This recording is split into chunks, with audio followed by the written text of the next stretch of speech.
¿Qué tal, chiquillos, chiquillas? Buenos días, ¿cómo están? Espero que estén súper bien. Esta es la clase de hoy lunes y como dijimos la semana pasada vamos a introducir ciertos conceptos que están ligados a ¿qué? Al pensamiento. Entonces, como vimos la clase pasada, existe una conexión fundamental entre lo que es sociedad, lenguaje y pensamiento. Así que para empezar a pasar desde filosofía del lenguaje, filosofía de la mente, tenemos que primero empezar a introducir ciertos conceptos que van a estar acompañados por un material que va a estar ahora al mismo tiempo que el video, para que también puedan responder unas preguntas igual que la semana pasada. Estos conceptos son pocos, pero son muy importantes para que empecemos a poder distinguir entre cuáles son quizás los temas más importantes que se manejan hoy en día, sobre todo en psicología. Pero la filosofía de la mente y hoy en día las ciencias cognitivas que es una especie de interdisciplina en la que confluyen la filosofía, la psicología, la antropología, la ciencia de la informática, la robótica, y que estudian más bien cuáles son estos fenómenos mentales y cómo es que nos explicamos, por ejemplo, cosas como la percepción, la inteligencia, el lenguaje, la memoria, etcétera, etcétera, etcétera. Así que para empezar, vamos a empezar a definir lo que es el pensamiento. El pensamiento es algo complejo de definir en términos de que, dependiendo mucho de la disciplina y también de lo que queramos hacer con el concepto, puede significar muchas cosas. Pero a la hora de definirlo en filosofía de la mente y sobre todo también en ciencias cognitivas, existe más o menos un acuerdo de que el pensamiento es como un estado en el que, por ejemplo, yo tengo una creencia o un deseo y esa creencia o deseo es como una especie de cosa que mi mente toma del mundo exterior. ¿Eso qué quiere decir? Que el pensar es siempre un pensar en algo, no es un pensar en el pensar o un pensar en el vacío. Incluso cuando yo digo estoy pensando en pensar, el pensar ahí es un objeto del pensar, entonces se da esa extraña forma de poder describirlo. Pero el pensamiento siempre es un pensamiento de algo, un pensamiento de un color, un pensamiento del mundo, un pensamiento del universo, un pensamiento de lo que sea, es acerca de algo del mundo externo. Esa propiedad que tiene el pensamiento de ser acerca de cosas que están afuera del pensamiento o afuera de la mente se llama intencionalidad. Intencionalidad, que es un concepto que significa exactamente lo que acabo de decir, acuñado por el filósofo, va bien psicólogo alemán Franz Brentano, hace ya bastantes años atrás. Así que eso es importante porque vamos a trabajar ahora con el pensamiento en base de eso. Ahora, ¿qué es aquello que tiene el pensamiento? Pueden ser muchas cosas. Como se los dije en la clase pasada, nuestro pensamiento a esta altura ya es muy verbal. Así que muchas veces lo que va a tener es lo que vimos también en lógica, una proposición. Cuando yo digo, creo que las clases virtuales pueden tener alguna forma de... no se me ocurrió. Creo que mejor voy a la playa en vez de quedarme en cuarentena. Ese creo que, o mejor iré a la playa, ese creo que indica que existe como un estado transitivo. No sé si han visto el lenguaje, la diferencia entre verbos transitivos y verbos intransitivos. Verbos que requieren un objeto directo y verbos que no requieren un objeto directo. Bueno, en, con respecto al pensamiento es exactamente igual. Tenemos verbos o verbos de formas de acciones mentales que requieren un objeto que está afuera. Entre esos verbos por lo general está desear, creer y pensar. Ahí se puede debatir de que hay muchos más, pero por lo menos los que uno piensa que tienen que ver como con capacidades cognitivas son esos. Ahora, uno también puede decir, percibo que, pero está en discusión si percibir y pensar pertenecen al mismo dominio de la mente, si es que el percibir tiene tanto que ver con la mente. Entonces, para resumir, tenemos la intencionalidad, que es esta propiedad del pensamiento de ser acerca de algo que está afuera. Tenemos estos tres verbos como creer, pensar y desear, que son acerca de algo que está afuera y que nos sirven para poder establecer estados de creencia. Esos estados de creencia o estados intencionales son proposiciones. Creer que el rojo es el color con mayor longitud de onda, creer que Palmeiras va a ganar la Copa Libertadores, etcétera, etcétera, etcétera. Deseo que mi mamá se recupere pronto. Pienso que es mejor estar en cuarentena hoy que muerto mañana. Todo ese tipo de cosas que se pueden poner con un pensar o creer y después con un qué pueden ser estados intencionales que yo tengo en la cabeza y que funcionan de forma que yo puedo tomar cosas que están, hechos que están afuera y meterlo dentro de mi cabeza. También podemos pensar en colores, en objetos, en cosas mucho más concretas. Pero en general los estados intencionales que involucran algo así como un pensamiento, digamos, una construcción, casi siempre involucran algo así como estados intencionales, o sea, al menos una proposición. Uno puede pensar en colores y uno puede pensar en imágenes, pero por lo general eso se le llama imaginar y requiere al parecer otras capacidades psicológicas y cognitivas. Así que eso con el pensamiento. Tenemos también el lenguaje, que ya habíamos hablado de él, y para hacer un resumen, como dije también en la clase pasada, tenemos lenguaje verbal y lenguaje no verbal. El lenguaje no verbal va a ser toda aquella parte del lenguaje que tiene que ver, por ejemplo, con pantomima, mímica, apuntar, y que requiere ciertos procesos cognitivos, pero quizás no todos aquellos procesos cognitivos que sean los más importantes para la hora de definir lo que es la mente o el lenguaje mental. El lenguaje mental o el lenguaje verbal tiene que ver más con la estructura, como yo ya había dicho también, la gramática, la sintaxis, ese tipo de cosas. Hay teorías, por ejemplo, como la de Noam Chomsky, que él cree que todo tipo de lenguaje, toda gramática, la del español, la del inglés, la del alemán, la del chino, etcétera, están contenidas en una gramática universal que nosotros tenemos almacenada genéticamente, de una forma obviamente que no la hacemos consciente, solamente que cuando aprendemos un idioma es como si tuviéramos un espacio vacío de posibilidades, y entonces nosotros tenemos los estímulos del español y el español va llenando ese vacío y generamos la gramática, pero ya tenemos una protogramática de nacimiento que nos permite hacer eso. Y esa sería la razón de por qué nosotros podemos aprender lenguaje y otros animales no. O sea, la razón psicológica, la razón mental. Esa es la diferencia de nuestras mentes con las mentes de los demás animales o, por ejemplo, de nuestros parientes primates más cercanos. Entonces, para definir lenguaje, lo mismo que la semana pasada, ya tendríamos pensamiento y lenguaje. Ahora hay otros conceptos mentales que no voy a entrar a definir tanto, porque requieren otra discusión y son bastante más amplios de lo que vamos a tocar en esta introducción.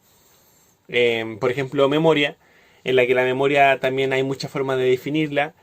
Hay mucha controversia también acerca de si la memoria es solamente algo que se almacena, por ejemplo, en el cerebro. Hay muchas teorías ahora corporizadas acerca de la memoria, de que la memoria también es algo que se almacena en todo el cuerpo. Por ejemplo, cuando uno recuerda cosas como andar en bicicleta o tocar guitarra, hay cosas que uno no podría decir que tienen un contenido mental específico dentro de uno, que uno podría transformar algo así como en lenguaje, pero que a la hora de subirte una bicicleta, obvio que te acordáis. Pero, claro, eso ya requiere otra discusión.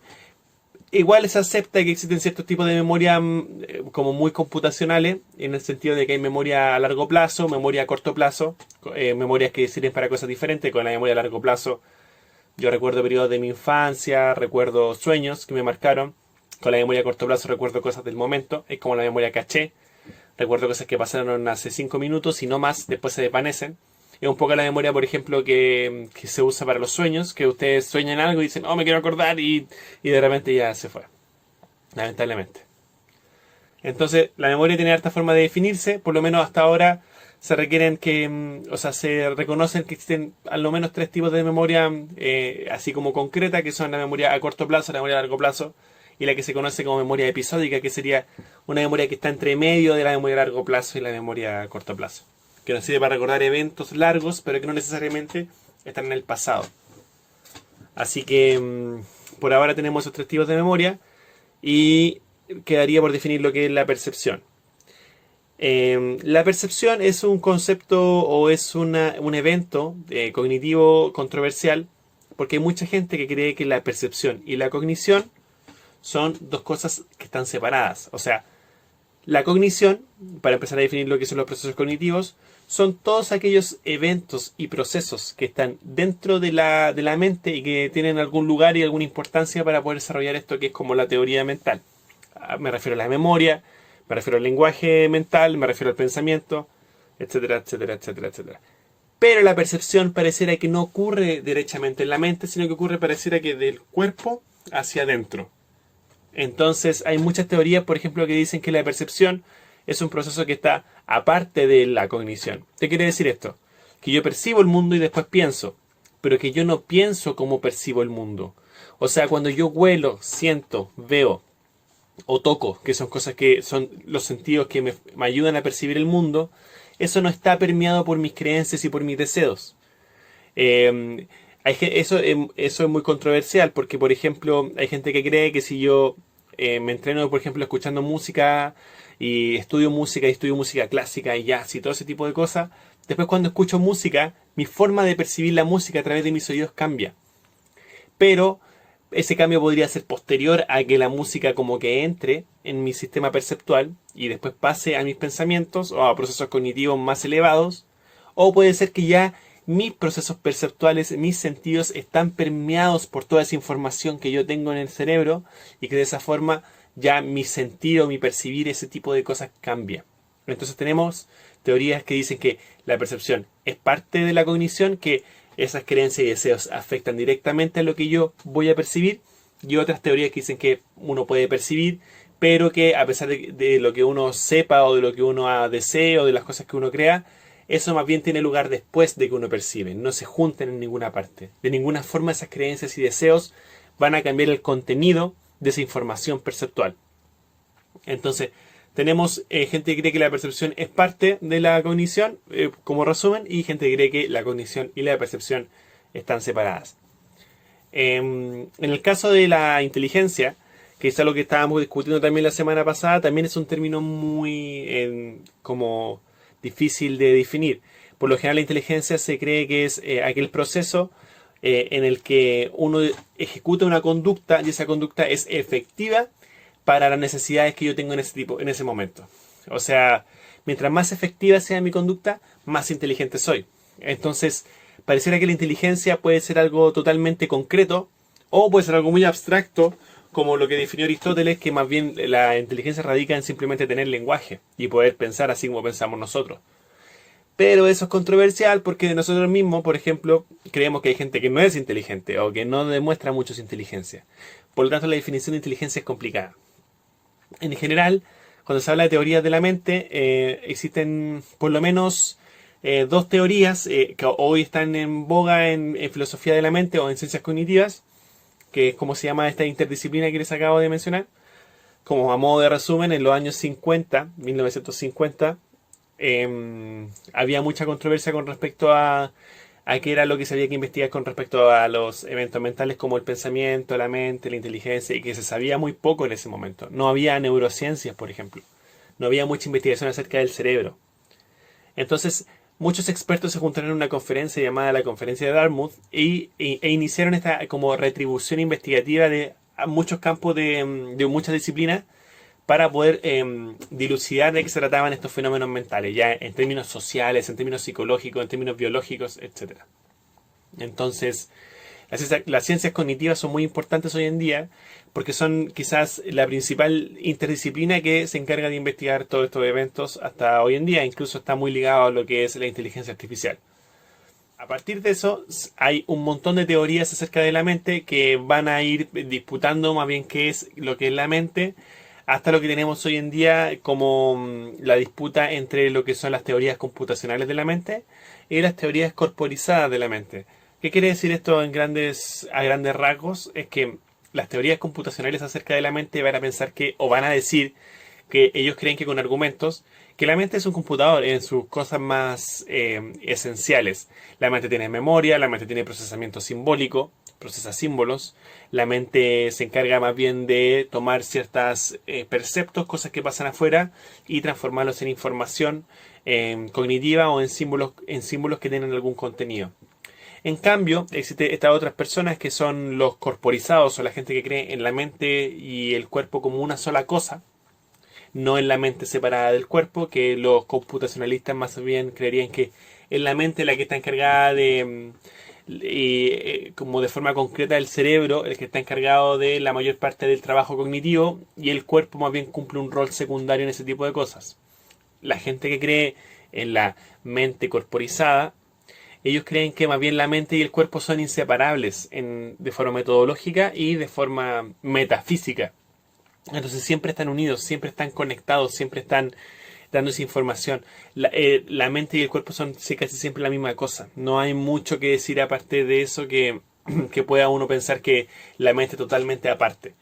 Entonces tenemos estas teorías que creen que más bien todo proceso de creencia, de memoria, de deseo pasa también por el cuerpo, y el cuerpo es una parte fundamental de los procesos cognitivos.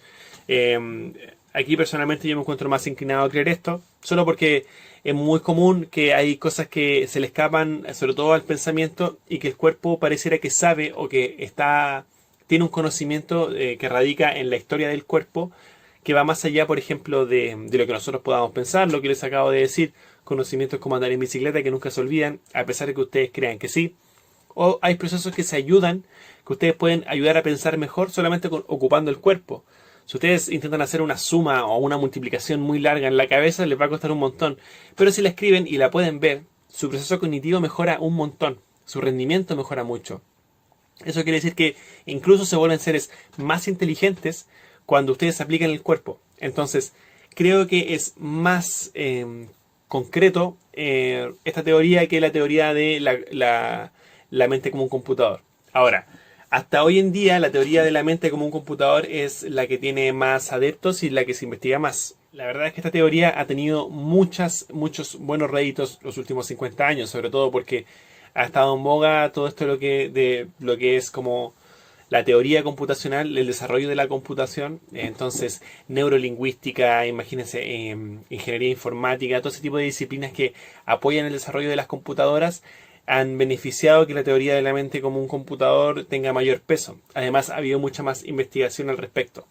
Así que por ahora la mente como un computador tiene mucha más investigación, pero ya hace unos 20 o 30 años harta gente que cree que no basta solamente como ver la mente como un computador, porque hay muchas cosas en las que no somos computadores, más bien somos animales, y los animales ocupan su cuerpo.